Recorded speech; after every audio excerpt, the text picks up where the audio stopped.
On today's episode, we are going to take a look at SALESFORCE. This company is up 26% after their earnings and some big news that this company is entering the Dow 30. So I'm going to take a look at the company. The episode is going to be broken down into the following. First, I just went through a quick overview of the company and their earnings.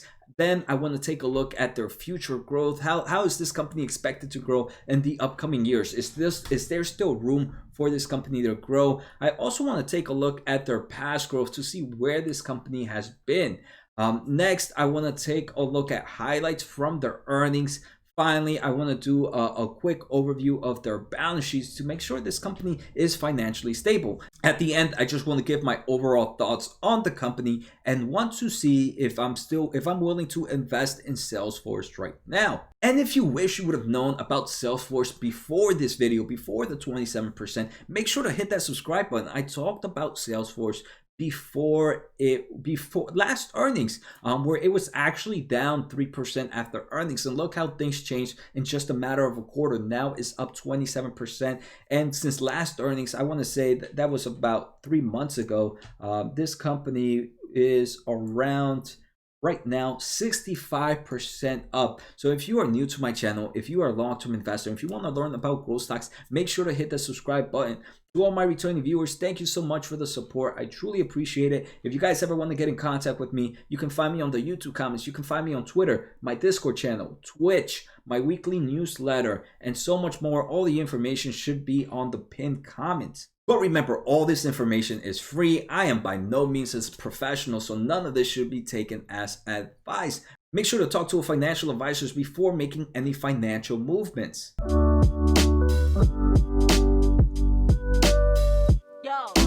All right, so first let's take a look at SALESFORCE. And the first thing I want to talk about SALESFORCE is try to understand what they do. Many people call SALESFORCE a SaaS company or a software company. And to me, that's such the wrong way to say it, right? Because SaaS companies, software companies all hit different markets. So that alone doesn't really break down what SALESFORCE does. SALESFORCE is a company that deals with CRM and CRM. Oh, actually, before we go any further, let's talk about today's sponsor. Today's episode is sponsored by my great friends at 7investing.com, where every month they produce 7 recommendations on the stock market. And right now we are coming to the end of August, so their September recommendations will be coming up soon. And the moment you subscribe, you not only get their most recent recommendations, you also get the recommendations they have given in the past. So make sure to check them out. You will have a link on my pinned comment. You will also have a link on the on the description. So make sure to click it and check them out. All right, so let me explain to you guys what CRM tools. So CRM tools stands for Customers Relationship Management.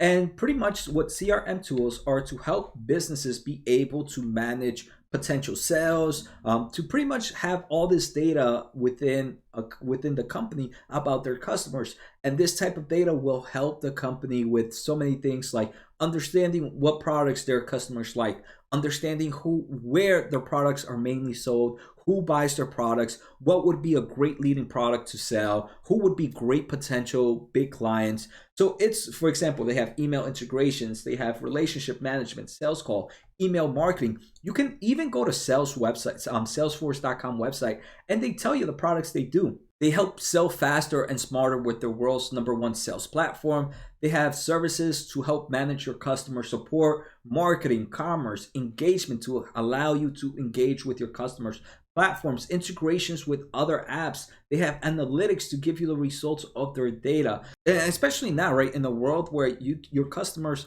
are worldwide, you need to understand the data coming from them. You need to be able to to have great services for them, to have great marketing. So SALESFORCE is definitely in a market that I feel is very bullish and will continue to grow.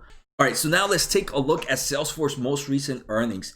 They did revenue of $5.1 billion, and that's up 27% year over year, and that beat estimation by about $200 million. We have GAAP earnings per share of $2.85, which actually beat by $2.86. That to me is crazy that they beat expectations by that much. They were actually expected to be negative this year from what it looks like based on analysts. So here we can see they did great earnings, and no wonder this company is up almost 30% for the day. It's just kicking butt right now, but we can see this market cap of $245 billion. All right, so now let's take a look at the future growth that analysts expect for Salesforce. We can already see that analysts are not always right, but they kind of give us a ballpoint of what's expected. Salesforce for the next 3 years is expected to grow its revenue annually on average 15.5%. That does not mean every year is going to grow 15.5%. Maybe one year might be 45, maybe one year might be 20, maybe one year might be 5%. But on average, within those 3 years, it'll be 15.5%. Many people and many investors I follow consider a 15% growth to be a high growth company. So that's really impressive to see this company that's already at a $245 billion market cap still growing 15% on average for the next 3 years. And this is faster than the industry, and this is faster than the market. Next, we're expecting their earnings growth to be 52.5% on average for the next 3 years. And again, this is faster than the industry, and this is faster than the market. And normally when we see a company that's beating revenues growth by 52.5%, you would expect the company to be not profitable, but that's not the case. Right now, Salesforce is already profitable, and they are going to continue to be profitable in the upcoming years. Their last quarter, which was April 29th, they did report a loss in earnings, and I'm guessing that's why analysts might have expected this earnings to be bad.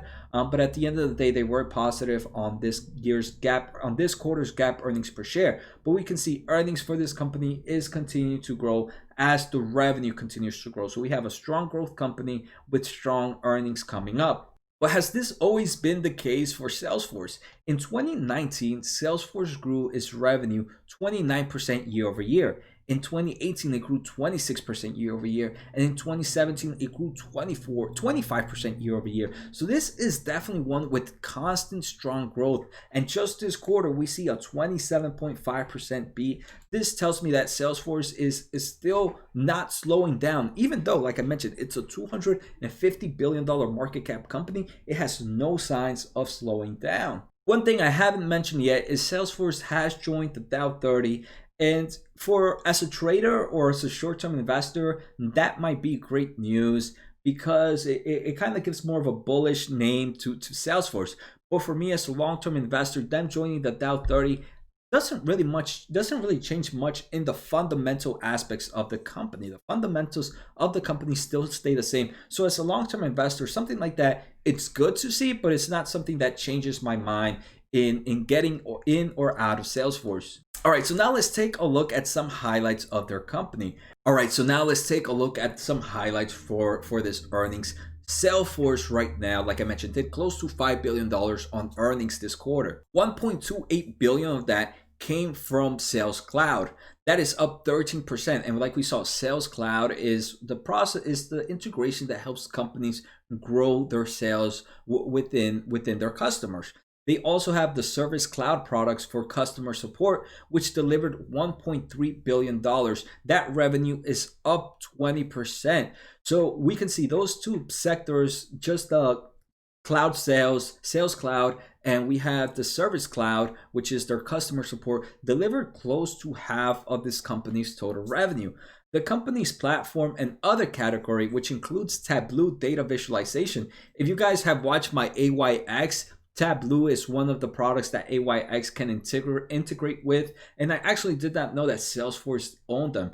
And Salesforce acquired them last year for $14.8 billion, and that came to a $1.5 billion revenue coming from the company's platform and other categories, which is up nearly 66%. So we can see all the categories that Salesforce is in is up a nice amount, double digits. Not only did they do great in their revenue, they also gave amazing guidance for next quarter and for the full year. And last quarter, one of the main reasons this company was down last quarter was because they lowered their guidance.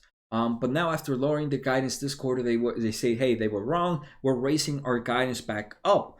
They are forecasted to have somewhere about $20.7 billion for the year. So 20.7 to $20.8 billion.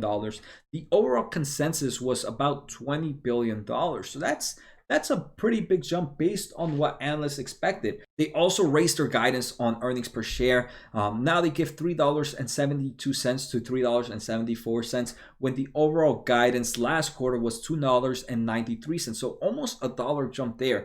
The overall consensus, which is what analysts expected, was $2.96. So we can see not only did Salesforce do amazing earnings this quarter, it also is reporting great guidance, better than what analysts have expected, and all of this added together is driving the stock price up. All right, so now let's take a quick look at the presentation they had, just to see if there's anything cool that they have. So we can see there are 4 products that we talked about that Salesforce is in, and where they collect their revenue.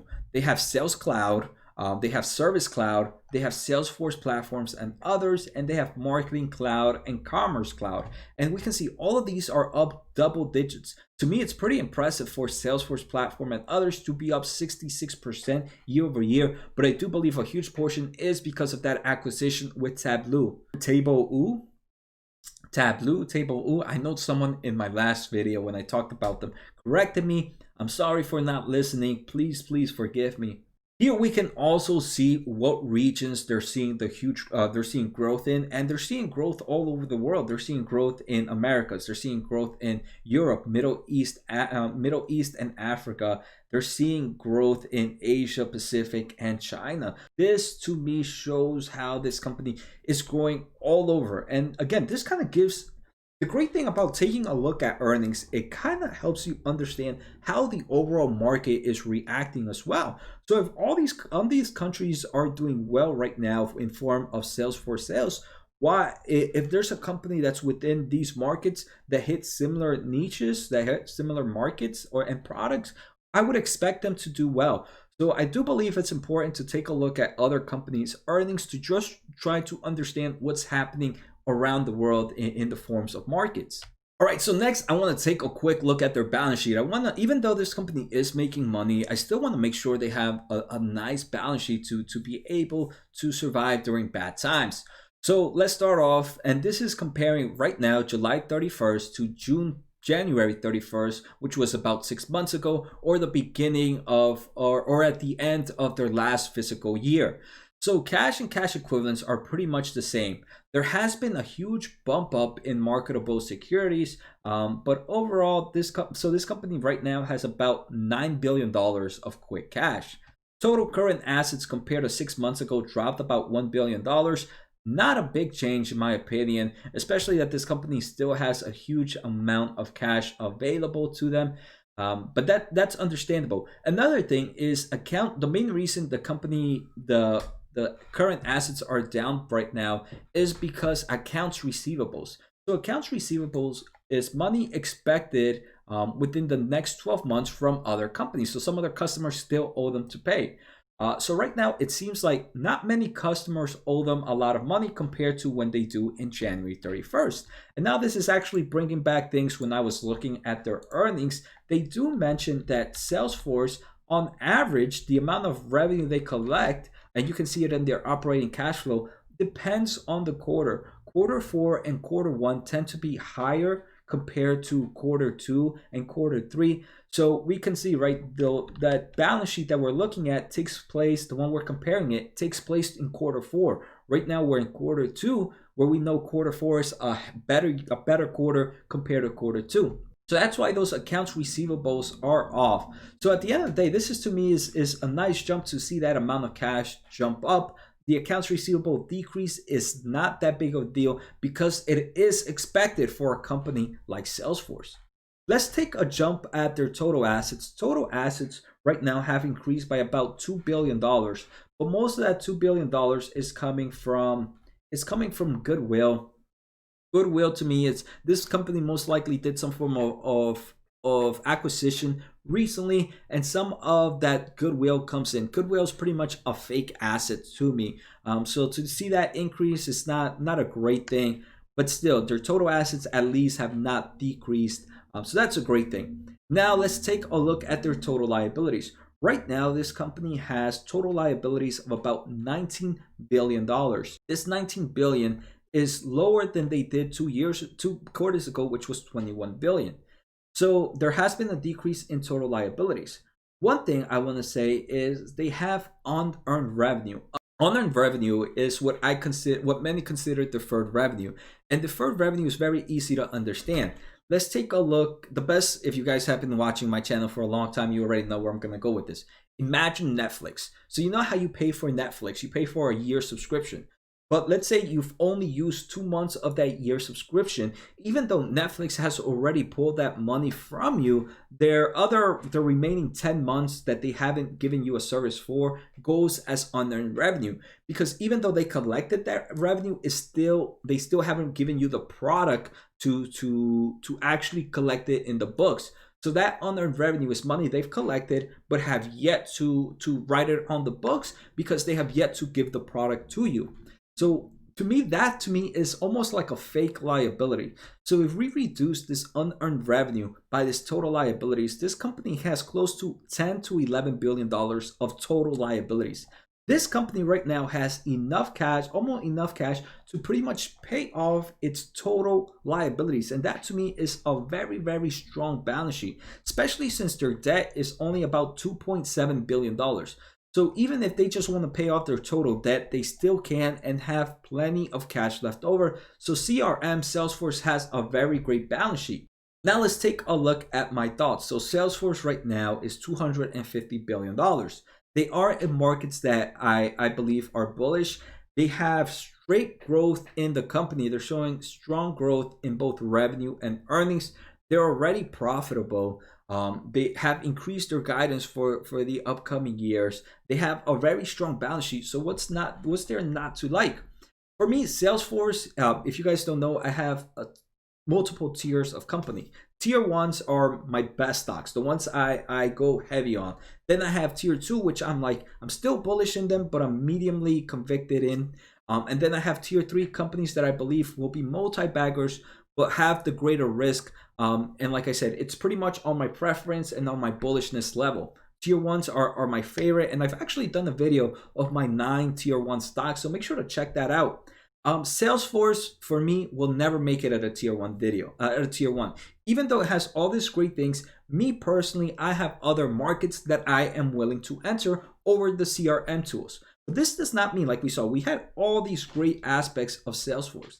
To me, Salesforce is one that can either be a tier 2, for sure be a tier 3, or a tier 2. So this means it's probably one that will be a small portion of my portfolio, somewhere between 2 to 3%. But at the end of the day, even if this is a multi-bagger, imagine a multi-bagger, even 2-3% gives you a lot of returns. And that's the type of way I play in the market. If you want to take a look at my portfolio, I did an update about a month ago, and if you guys, I'll probably do one in the upcoming days. But to me, that style works for me. So Salesforce is one that at the moment, I have to relook at my portfolio to see how much it owns. If I feel like I can still add a little bit, I will dollar cost average in between, but it's not a position I will go out right now and buy full force head on. So I hope you guys enjoyed today's episode. Like always, take care. Like always, have a good night and see you next time.